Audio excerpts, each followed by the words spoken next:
To keep yourself updated, subscribe to IndigoLearn and click the bell icon and download our app OneFin to start learning on the go. Okay friends, now first step, right? As I said, let us ignore or let us unlearn everything that you know about foreign exchange and let us start right from zero. Okay, zero concept zero. Okay.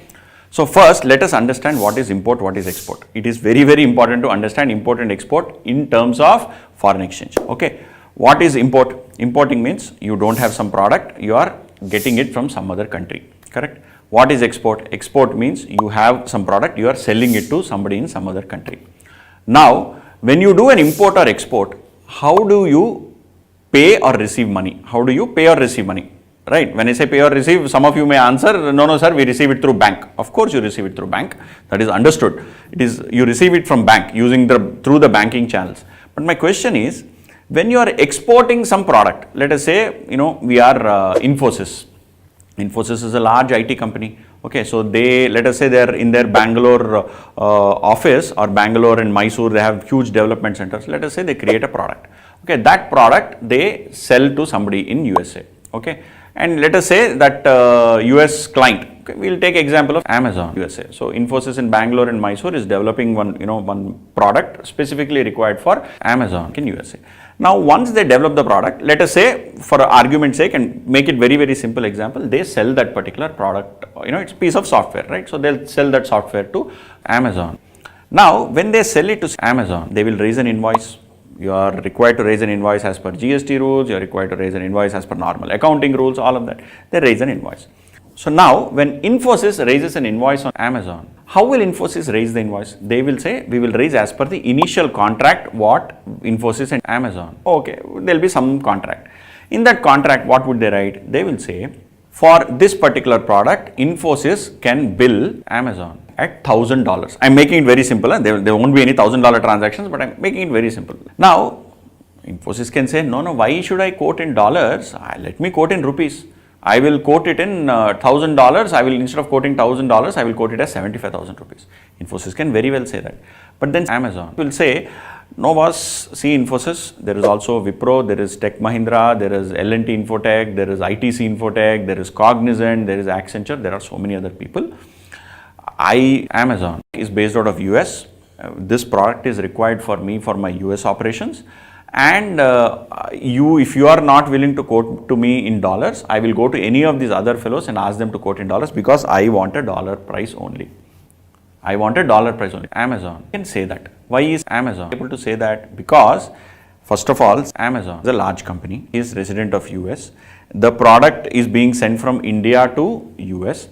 And typically, most of the deals, most of the software deals or software products or software services, all of them are priced in dollars with respect to when the delivery is made in foreign country. So Amazon clearly say, whatever you are selling, you have to bill me in dollar only. Why? Because US is strong or because I am big. That's all. There is no other underlying logic that, all exports have to be in one currency, imports have to be in one currency. No, there is no such logic. Please, if you think that, all exports are in foreign currency, all imports are in Indian currency, no, it doesn't work that way at all. Okay. It works on basis of the economic strength that is perceived, the strength of the bargaining power of the customer and so on and so forth. Okay, fine. So Infosys will raise an invoice on Amazon in dollar terms, $1,000. Okay, so the dollars they will give an invoice and Amazon has to pay on some date. Okay, this is first part. We will get into Amazon. Okay, example again, but for now please understand that Infosys has billed on Amazon at $1,000 for an export Infosys made. For an export that Infosys has made. Okay, now let us take another example. Let us take my favorite company, Reliance Industries. Reliance Industries is importing oil from Saudi Arabia. Reliance has huge refineries, Jamnagar, quite a few refineries it has. So Reliance Industries says, now we need petrol, petrol for next year or next month. We need petrol for next month. So let me import some crude oil from Saudi Arabia. Saudi Arabia can say, my currency is Riyal, let us do all the transactions in Riyal. Why should we bother about dollars? Or India can say, no, let me do all the transactions in rupees. When I am exporting Amazon in US, I am dealing in dollars. Okay, so when you are exporting, India is telling Saudi Arabia, when Saudi Arabia is exporting to India, please deal in rupees, no? Because when I export, India is saying, when I export to US, I am following US currency. So when Saudi Arabia exports to India, Saudi Arabia has to follow Indian currency. Saudi Arabia will say nothing doing. World over, crude oil is traded in dollars per barrel. I will follow that logic only. I will follow that logic only. So even when India is exporting, India is billing the US Amazon dollar terms. Reliance is importing from Saudi Arabia. Saudi Arabia is saying, I will bill in dollars. That's all. I will not even bill in real. I will take care. I will bill everything in dollar terms only. Okay. So you see what I said, basically the economic strength or the trade terms, usual terms of trade, because here the commodity oil is traded usually in dollars. So just because you want to trade it in rupees, it will not work that way, right? And the dollar is the most traded currency in the world. So most of the commodities in the world, whether it is imports, exports, everything is usually dollar denominated. Now, Euro, which is the currency for some of the countries in Europe, that currency tried to overtake or establish itself ahead of dollar. They could not succeed. Okay, so largely world over, most of the trade happens in US dollar terms only, whether it is import or export. Now let me give you another example. Let us say India discovers one new metal. Okay, there is one new metal which is not there anywhere in the world. Okay, which is not there anywhere in the world. Only India has that metal. Very simple assumption. Okay, this is a hypothetical assumption. Now when India has some metal which is found only with us, nowhere else in the world, then India can tell anyone, this metal if you want, you have to pay me in my currency, or you pay me in gold, or you pay me in dollar. Then India has a choice. India can choose to determine how it gets paid. Otherwise, we have to go with the flow. You cannot challenge the existing market setup, because existing market will not accept such kind of challenges. You have to go with the flow, because there will be a lot of issues in terms of international trade, pricing and all of that. It will become a very painful mess. So whatever are the international norms or international trends or international market usual market terms, or the way the market usually functions, you have to normally go with that. Which is why if you look at it, India exports, gets dollars. India imports, pays dollars. What does India import? Petrol is India's biggest import. Then it imports some fertilizers, it imports some electronics, it imports some defense item. Whatever it imports, it typically pays in dollars. Sometimes when it imports from, let's say, Euro countries, it probably pays in euros. But otherwise, largely Indian exports and imports are in dollar terms only. They are dollar denominated only. Okay, so if you have got this understanding, right, that is when India exports, that is Infosys exports, it gets dollars from Amazon. When Reliance imports, it pays dollars to Saudi Arabia. So you have to understand something, that dollar here, right, dollar, that is the other currency with which we are doing all the trading, right. India is doing the exports as well as imports, is a very important currency, and this is the case for most of the countries in the world. This is the case. Okay, fair enough. Now you have understood this part. Let us move to the next aspect which I want to highlight to you.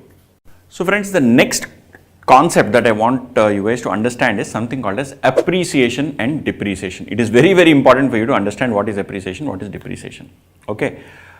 Please make notes as I'm telling you. Please don't listen to this like you're watching an Amazon Prime, Netflix or Hotstar, or I don't know, whatever OTT you have. Please don't think of this as a movie. Please make notes. Okay, these are all important points. I will give you notes. We will give you formula and all of that, but your own handwriting notes are the most useful for you in the time of exam. Okay, because that is what you'll remember. That is what you'll recollect. Fair enough. Let us move to the concept, appreciation and depreciation. See, let us take very simple example. Today USD INR, that is rupee dollar. When I say dollar, most of the time it is US dollar only. There are other dollars also, Australian dollar, Canadian dollar, all of that you keep them aside. For the moment, think of when I say dollar, it is US dollar. Okay, I will try and mention US dollar wherever possible. USD and INR, the exchange rate, US dollars and Indian rupees, the exchange rate is, let us say, 75 rupees. It is somewhere there only, 75 rupees, or it will probably be 80 rupees or something. Okay, first let us take example of 75. What does it mean it is 75? It means when we say USD INR exchange rate, there are ways in which this currency is quoted. Okay, I will come to that. But for the moment, all of us know this number, that 75. We have heard it on television, we have heard it in, or we have read it in newspaper, we have, or probably you have read it in shorts. Wherever you have read it, you have read this one number called rupee is at 75. Okay, you have read that, right? Now, this 75, right? How is it determined? That also we will get into it. Okay, that also we will come to it. But first, for the moment, think of this 75. Now, what does this 75 mean? It means basically per dollar, for every American dollar, we have to give 75 rupees. That is, if you are going abroad, right, you will buy currency. If any of you have traveled to America or you have traveled to anywhere else, you will usually go and buy foreign exchange. So, at that point of time, let us say you want $100. You will have to go and give the bank, or you will have to give the Forex broker $100 into 75, 7,500 rupees. When you give 7,500 rupees, you will get $100 back. That is 75 rupee coins. Okay, if you stack 75 coins, or you put 150 rupee note and 120 rupee note and a 5 rupee note on this side, and you put a $1 American on this side, they both are equal. Okay, they both are equal. Okay, now there is a lot of hype around, rupees at 75, India is a poor country, rupee will now go to 80, rupee will, in my grandfather's time it was 20, then, in 1990 it was 30, now it has become 75, India is, doing very badly and all of that. First of all, please take away all those notions. I will explain to you how exchange rates are determined, and this fancy macho feeling, right? If 1 rupee is equal to $1, then we are, as a country, are great. That is bullshit. There is no such concept that you have to be equivalent to dollar, or dollar has to be, you have to be stronger than dollar. No, 75 rupees is giving $1. We are so weak. Those are all notions of people who don't understand finance and economics. Okay, if anyone says, especially CA students should not say, rupee is depreciating, we are in a very bad position. Those are all very, very stupid dialogues. Okay, you should not say all of that. I will explain to you the reason why. But please note, that is a very wrong way of looking at exchange rates. Okay, now rupee is at 75. Now, if let us say rupee, $1 we have on this side, here we have 150 rupee note, 120 rupee note and 5 rupee note. Okay, now if let us say this is today, okay, we will take today as 1st of January. 1st of January of some year, $1 is equal to 150 rupee plus 120 rupees plus 5 rupees. Now, after 1 year,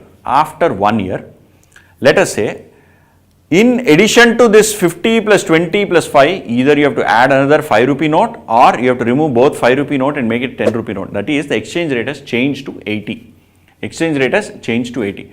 So, when exchange rate changes to 80, I am talking only about rupee dollar, okay.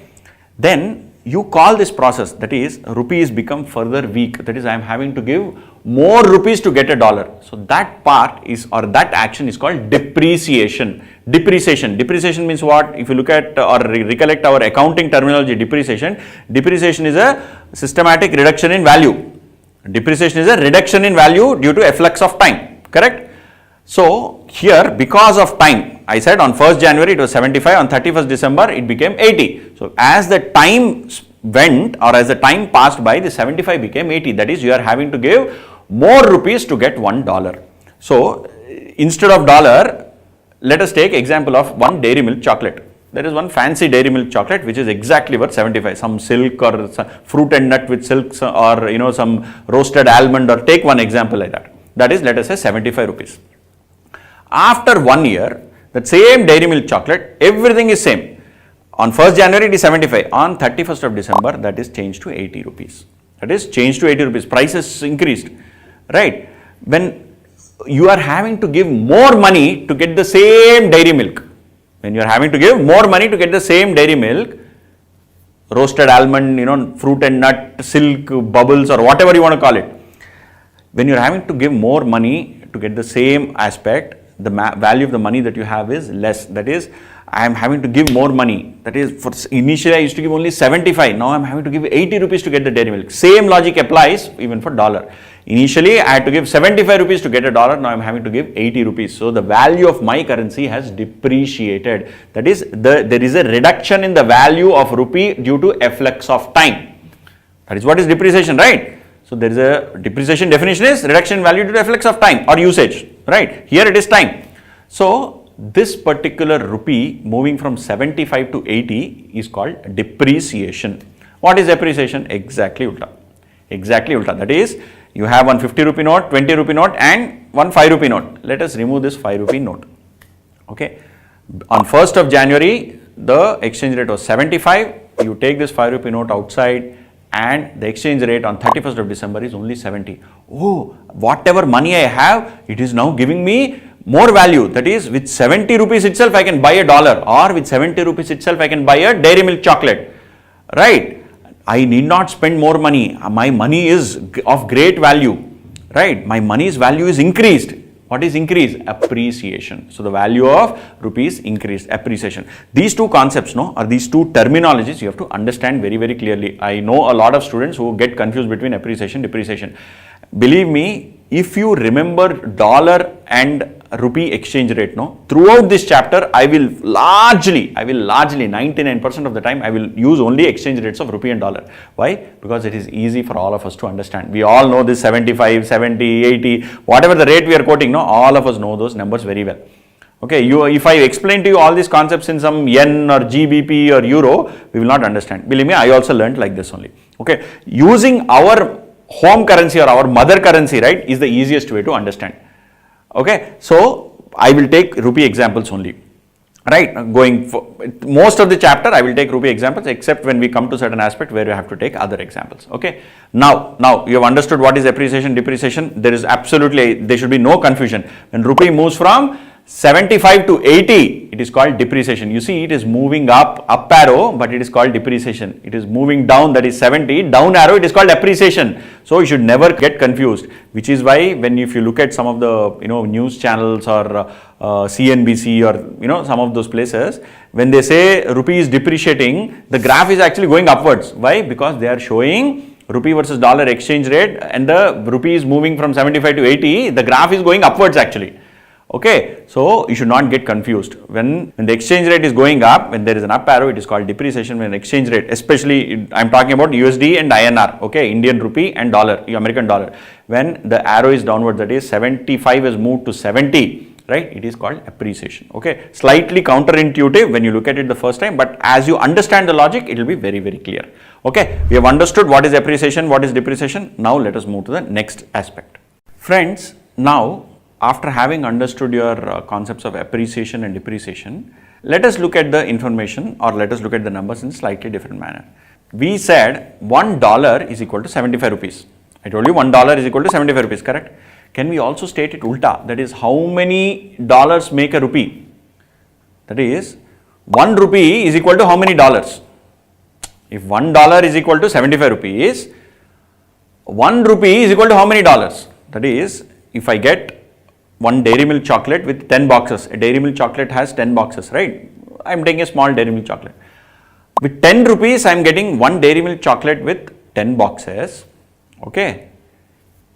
Each box is 1 rupee, correct? Because there are 10 small blocks of chocolate, right? Each box is 1 rupee. So if somebody asks you, one dairy milk chocolate is 10 rupees, but with 1 rupee, how many chocolates will you get? You will say, per 1 rupee, I am getting 1 block. So how much is 1 block? 1/10 of a chocolate. So you will say 1 rupee will give me 1/10 of a chocolate, or 1 chocolate is equal to 10 rupees. Both are same. Both are same or no? Correct? You please try and understand this. This is the core of everything. Okay. If you have to excel in this chapter, you have to understand these aspects very, very clearly. Okay. Let me repeat the example. There is a dairy milk chocolate with 10 small cubes of chocolate. Okay. That dairy milk chocolate is worth 10 rupees. Okay. So what is the rate? 10 rupees for one full bar of chocolate, 1 bar of chocolate. Okay. If that all these cubes are split, okay, each rupee will give you each cube. I am talking very, very theoretically. Each rupee, 1 rupee will give you 1 cube, because there are 10 cubes and 10 rupees, correct? So one full chocolate is 10 rupees. But 1 rupee will give you 1/10 of a chocolate, correct? 1 rupee will give you 1/10 of a chocolate. So the rate, if somebody were to ask you, what is the rate for, chocolate versus rupee, dairy milk chocolate versus rupee, you will say, one chocolate is 10 rupees, or per rupee you will get 1/10 of a chocolate. Absolutely right. Exactly. Think of your US dollars like chocolate. if you have taken our economics for finance course in CA intermediate, where Frenil has taught this exceedingly well, he also used a very, very similar example. Think of the currency as a chocolate and then do everything, all the computations, calculations, and finally substitute the chocolate with the word USD. Okay, so that is one way to understand.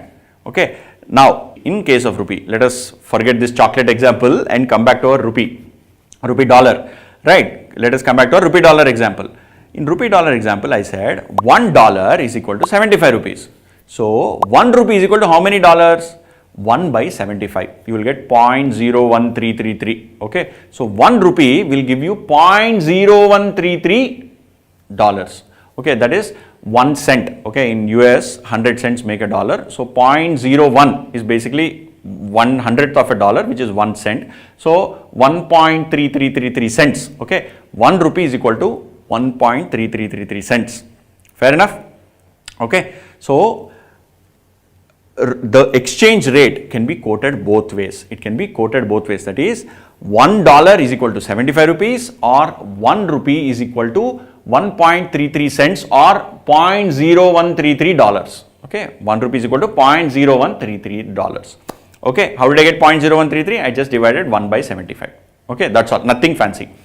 Now, here comes the first mnemonic that you should remember. Okay, first mnemonic that you should remember. What is it? I have told you two rates. $1 is equal to 75, other one is 1 rupee is equal to $0.0133. Now, India, right? Indian quote, what we are all used to is 75. Okay, so if you were to put these words direct, indirect, and you put this word India, okay, India should match with direct and not indirect. Okay, I know India and indirect both have IN, but in this case, go with India as direct. That is, 75 rupees per dollar is called as a direct quote. 75 rupees per dollar is called as a direct quote, and $0.0133 per rupee is called as an indirect quote. $0.0133 per rupee is called as an indirect quote. Okay, a lot of people explain this saying there is home currency, base currency, quote currency, term currency. You know, there's a lot of explanation usually given. I will also give all those explanations. But for you to fundamentally understand, okay, just say, like, you know, blink of an eye, how will you remember what is direct, what is indirect? If anyone wakes you middle of the night and says rupee dollar exchange rate 75, this is direct or indirect, you should say indirect India, they don't match. So it is India is direct. So hence indirect India, they don't match, even though they are very similar. In this case, in case of foreign exchange, it is ulta, everything is ulta. So in case of foreign exchange chapter, it is India and indirect, even though they have first common 3 letters. In India, Indian rupee will go with direct. So the quote of 75 rupees per dollar is direct quote. Okay, the exactly opposite, $0.0133 per rupee is an indirect quote. Okay, so if you understood this, right, this solves one major issue for us. Okay, this solves one major issue for us. Now, I will explain to you in technical jargon. Jargon means language or terminology, okay, words. I will explain to you what is base currency, what is home currency, all of that we'll get. If you have understood this part, no, Indian rupee is a direct quote. In Forex, a lot of things are, reverse. So, India and indirect don't go together. So, India goes with direct. So, Indian rupee 75 rupees per dollar is a direct quote. So, the opposite $0.0133 is an indirect quote. Just remember this. Okay, understood? Now, let us understand the technical terms. Fair enough? So, after having understood or rather fully established that 75 rupees per dollar is a direct quote. Okay, now let us understand this terminology. See, when we look at market quotes, how market quotes foreign exchange rates, this 75 rupees what you see here is quoted at USD INR. So you'll have USD INR as continuous or USD/INR or USD-INR. Okay, I will come to what is given in the study material, but this is the general market terminology. USD INR, okay, is equal to 75 rupees per dollar. Okay, 75 rupees per dollar. See, in this direct quote, right, in this direct quote, USD is a constant or base currency. That is, it does not change. That is, per dollar, you are telling me how many rupees. So, tomorrow, let's say exchange rates change and rupee appreciates. Appreciate means what? 75 to 70. If rupee appreciates to 70, then what changes? The rupee value changes, but the dollar still is 1. Dollar is called as the base currency. INR can be called as the quote currency or variable currency or term currency or anything like that. And in our case, when we are talking about India, INR is our home currency. So USD dash or slash or USD INR is a continuous word, right, is typically how our Indian rupee is quoted in the market. How it is quoted in the market, and that's a direct quote.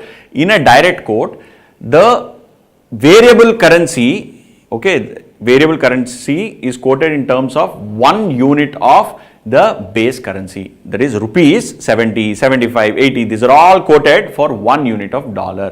Okay. USD is the first term, okay, USD INR, in which the first term is the base currency and the second term is the variable or quote or term currency, okay. Now, just a word of caution, okay, I have told you what is market parlance, USD INR, okay, but as far as our study material is concerned, they have gone all over the place. That is, some places they have given USD INR is equal to 75, some places they have given rupees per dollar is equal to 75. In some places they have given rupee by dollar is equal to 75. So there is absolutely no consistency in what the institute has done. In some of the past exams, in the study material, quite a few places they have gone in multiple dimensions and multiple directions. Okay. So you have to look at the problem and understand what is given in the question. Okay. If rupee dollar exchange rate is given as 75, then it is USD INR or number. If you want to write it rupees per dollar, you can write it as rupees per dollar. Okay. INR rupees divided by dollar. Okay. That is 75 by 1. That is 75 rupees is equal to $1. You can write it that way. That is the easiest way to understand. So USD INR is a market parlance, but rupees per dollar or rupee divided by dollar. Okay, that is what has been largely used in the institute material, and in some exams also they have given USD INR also. Okay, they have not followed any consistent pattern. Ideally, you should follow the market parlance or market terminology, which is USD INR. I will show you what are the market terminologies for a lot of other countries also. Okay, now you have understood that in case of a direct quote, the variable currency, that is direct quote, is India, which is 75. In that, the exchange rate is quoted in multiples of the variable currency or the quote currency per unit of base currency. USD is the base currency, INR is the quote currency or term currency or variable currency. Okay, USD is constant, it is per dollar, whereas Indian rupee is variable. It is varying from 65 to 70 to 75 to 80. It can go wherever it want to, or whatever the market determines. Okay, so this is the first thing you have to understand. This is a direct quote. Now coming to indirect quote. Indirect quote is exactly ulta, which is it will change. USD INR will become INR USD. That is, the first term, that is INR, is the base currency, and when INR is the base currency, it will be constant at 1 and dollar will be 0.0133. How 0.0133? For a 75 rupees per dollar exchange rate, for 1 rupee you will get 0.0133 dollars. Okay. So if INR becomes the base currency, then 0.0133 is the equivalent dollars. Okay, this is an indirect quote. Rupee is a direct quote. So this is like a mantram. This is like a mantra. You have to, every day you have to do the jap of this mantra. Rupee is direct quote. Rupee is direct quote. So 75 is direct. 75 is direct. If you do that, you will remember what is going on. Okay, that is the easiest way. I told you I will explain what is base currency, what is direct quote, indirect quote. I have told you that. But the easier way to remember is rupee is a direct quote, 75 rupees per dollar. Okay. Now coming to the indirect quote, what we saw in indirect quote, the base currency, which is basically the INR, per 1 rupee of INR, how many dollars will you get? That is 0.0133. Okay. Now for an Indian sitting in India, 75 rupees per dollar is a direct quote. So the home currency is quoted in terms of 1 unit of foreign currency. So it is a direct quote for us. Whereas same USD INR 1 rupee, $1 is equal to 75 rupees. For a US citizen, sitting in US, will it be a direct quote? It will not be a direct quote, because for me the home currency, which is rupees, is expressed in terms of 1 unit of foreign currency. Whereas for a US citizen, the home currency dollars is not expressed in number of units of foreign currency, which is rupee. For him, it is an indirect quote. So a person sitting on the other side, it is an indirect quote. Whereas for us, it is a direct quote. Exactly ulta applies, which is INR, when I say INR USD, right? When I say INR USD, for me it is an indirect quote. Whereas for that particular person, it is a direct quote. Who is that person? The person sitting in United States. Okay, for a citizen of United States, his home currency is dollars. So INR USD 0.0133, that is 1 by 75. He is expressing per 1 unit of foreign currency, how many units of his local currency, that is his American currency, which is dollars, are available, which is $0.0133 are available per 1 rupee. What is direct for somebody else is indirect for me. Okay, this is one thing that you have to very, very clearly understand. Now, having told you that there is direct and indirect, even though this entire direct indirect stuff is there, typically in market, right, most of the currencies are quoted in standard pairs, and most of the currencies are quoted against dollar. After that, they are quoted against euro and they are quoted against pound also. But then largely most of the currencies are quoted in against dollar. So most often than not, all the quotes are direct quotes only. So if you take Pakistan rupee, you take Indonesian rupiah, you take Bangladeshi taka, you take Sri Lankan rupee, or you take Thai baht, you take Chinese yuan, you take Saudi Arabian riyal, you take some dirham, you take some whatever you want to take. Most of them are direct quotes in terms of number of units of local currency per dollar. Most of the currencies are quoted in only in that way, except 4 currencies. This is actually not explained in the material, but I am telling you as market knowledge. There are 4 currencies: pound, euro, Australian dollar and New Zealand dollar. These are always quoted on indirect basis. That is, we said $1 is equal to 75 rupees. So let us say same exchange rate applies for 1 Australian dollar for against American dollar also. Ideally, if the same exchange rate applies between an Australian dollar and an American dollar, just like what it applies for an Indian rupee and an American dollar, let us say, this is not the actual case, but I am just giving you an example. Let us say 1 American dollar is equal to 75 Australian dollars. Okay, 1 American dollar is equal to 75 Australian dollars. Just like 1 American dollar is equal to 75 rupees. No, for argument's sake, 1 American dollar is equal to 75 Australian dollars.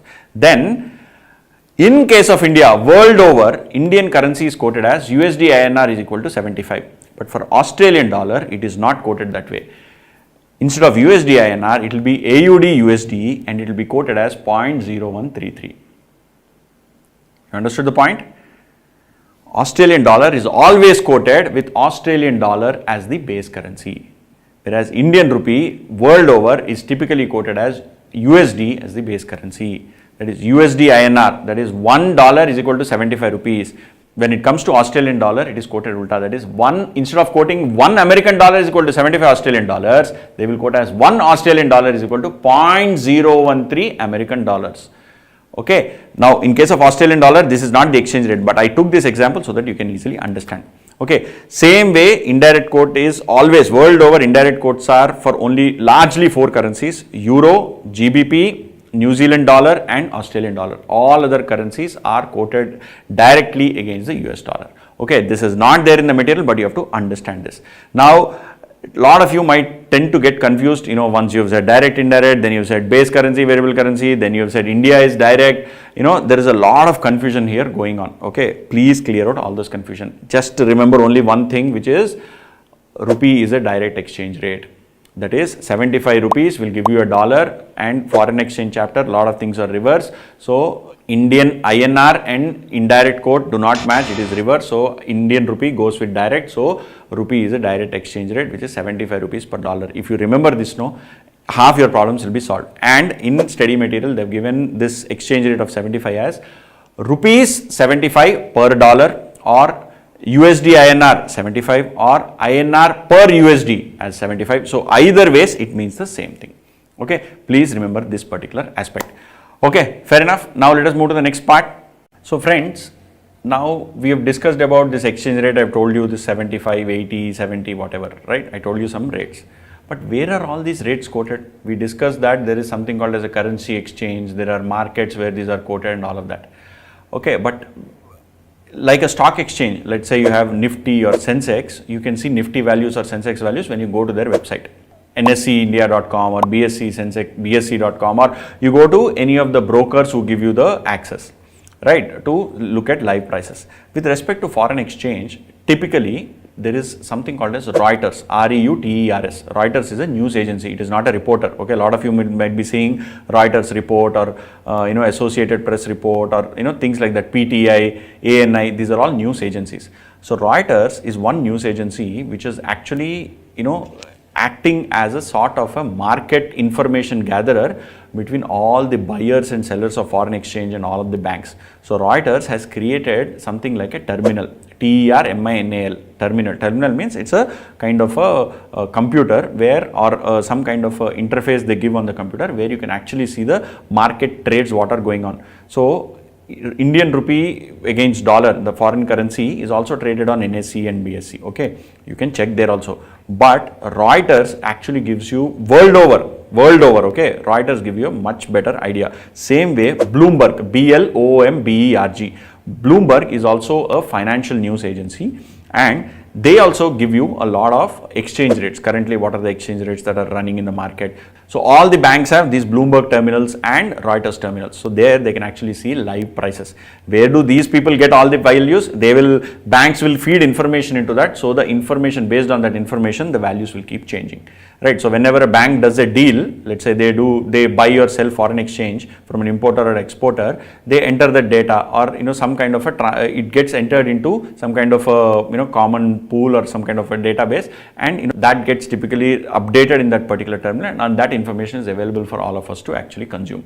Okay, now I am going to show you the data on Bloomberg. Now I don't have official access to Bloomberg. Bloomberg terminal is very expensive. It runs to thousands of dollars. Same thing with Reuters terminal. It runs to easily some $10,000 a year or something like that, or even more than that. Okay, so I will not get into that, but they provide a delayed 20 minutes delayed feed, 10 minutes delayed feed. They give this delayed feed, feed, F-E-E-D, feed free of cost on their website. So I am taking you to Bloomberg website. So if you look at Bloomberg website, right, so there are three things here, something called as overview. Let us come to overview. You see here, Euro. I told you, Euro is always quoted as India is direct. Four currencies are exception, which are indirect. They are Euro, GBP, Australian dollar, and your New Zealand dollar. So here, Euro is quoted as indirect. Euro USD. That is number of US dollars per Euro. In India's case, we will see India. Okay, but you see here, Euro, GBP, AUD.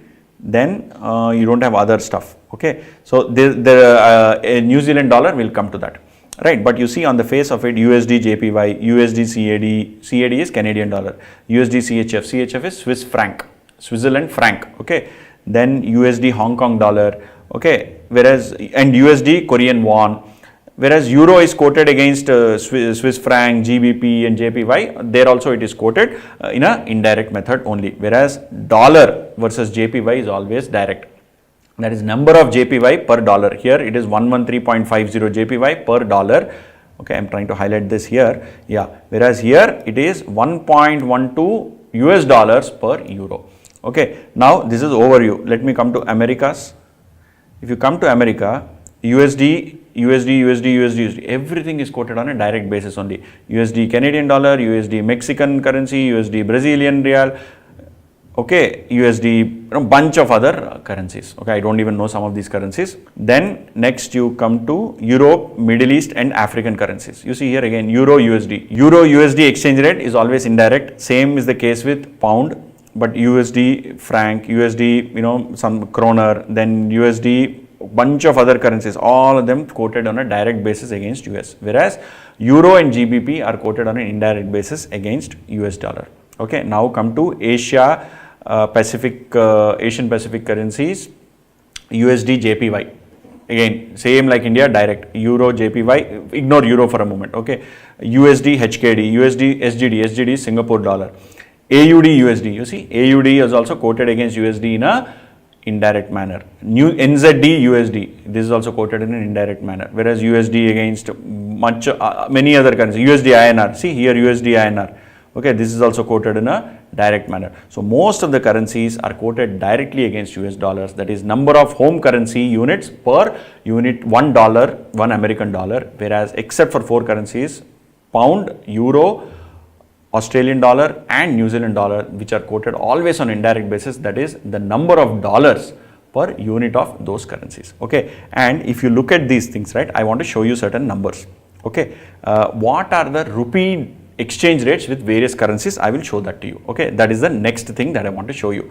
What is rupees exchange rates when compared to various other currencies? Okay, or how many, and I will quote all of them in direct basis. That is number of units of Indian rupee per unit of foreign currency. That is, base currency is always the foreign currency, and home currency, whatever we have, is the variable currency. So I will quote, or I will show you prices in, let us say, USD INR, Euro INR, GBP INR, like that I will show you that. Okay, let us look at that.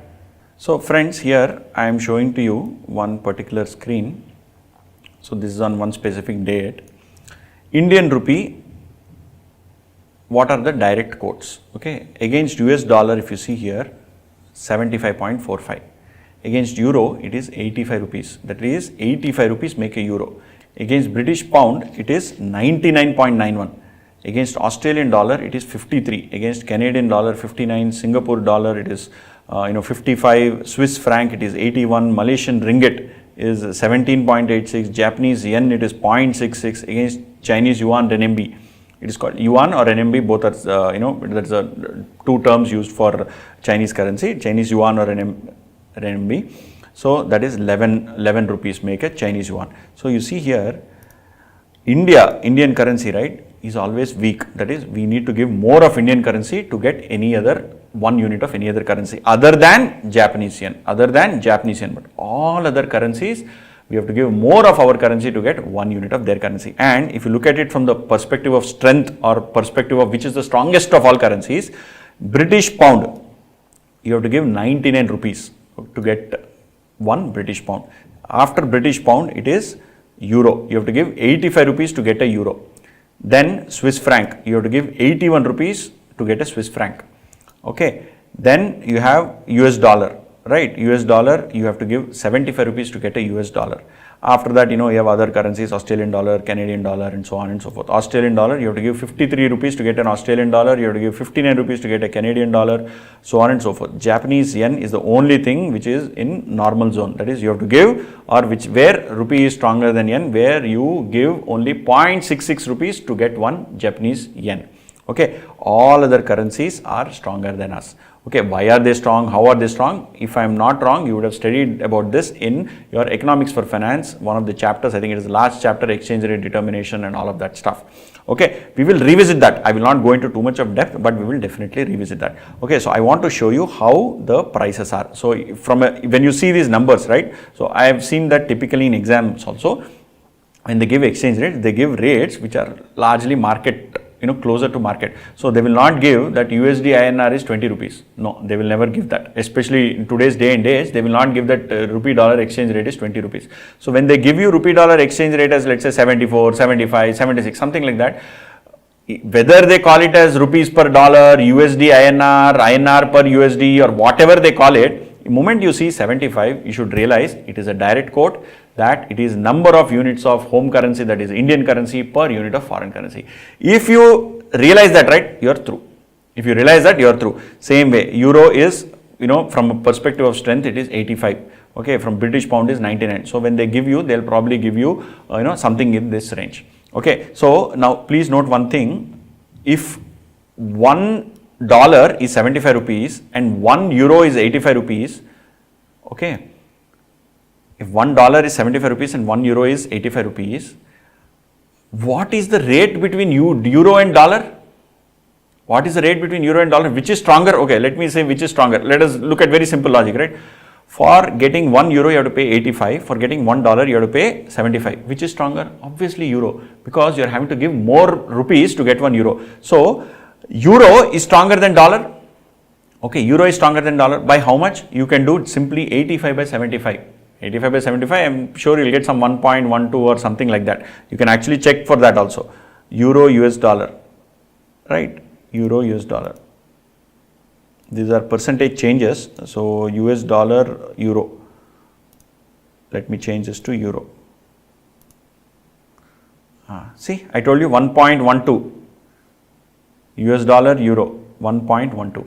Whereas this is a indirect quote where number of US dollars that are required for euro. Okay, so using these rates that we have, that is If you know the rate of rupees required per dollar, US dollar, you know the rate of rupees required per euro, you know the rate of rupees required per pound, you can compute the rates between dollar and euro, dollar and pound, euro and pound, all of those you can compute. You can compute all of those. And direct and indirect quotes are 1 by direct is equal to indirect, 1 by indirect is equal to direct. Very, very simple. Okay, fair enough. Now, after having understood this, let us go to the next concept or next aspect of understanding